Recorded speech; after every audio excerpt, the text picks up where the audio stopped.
বাঙালি শিল্পী রঞ্জিত মণ্ডলের গড়া ১,০০০ মূর্তি বসানো হবে অযোধ্যার রাম মন্দির প্রাঙ্গণে রাম কথাকুঞ্জে।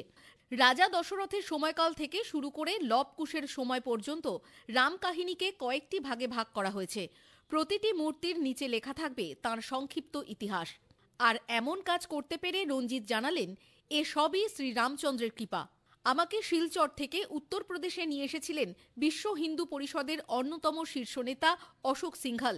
তাঁর উদ্যোগেই ১ দশকের আগেই রঞ্জিত রাম, সীতা, লব কুশ, লক্ষণ, ভরত ও শত্রুঘ্নর সমস্ত ঐতিহাসিক চরিত্রের মূর্তি তৈরির কাজ শুরু করেছিলেন।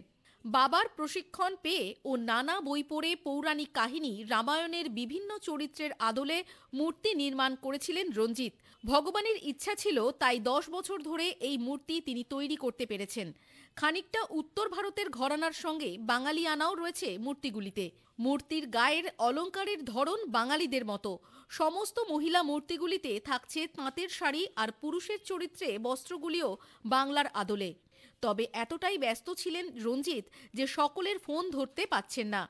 অসমের শিলচরের বাসিন্দা রঞ্জিতকে নিয়ে ইতিমধ্যেই গর্ব অনুভব করছেন শিলচরের বাসিন্দারা। অপরদিকে রঞ্জিতের পরিবারে বইছে খুশির আমেজ। Bureau report, EVM news.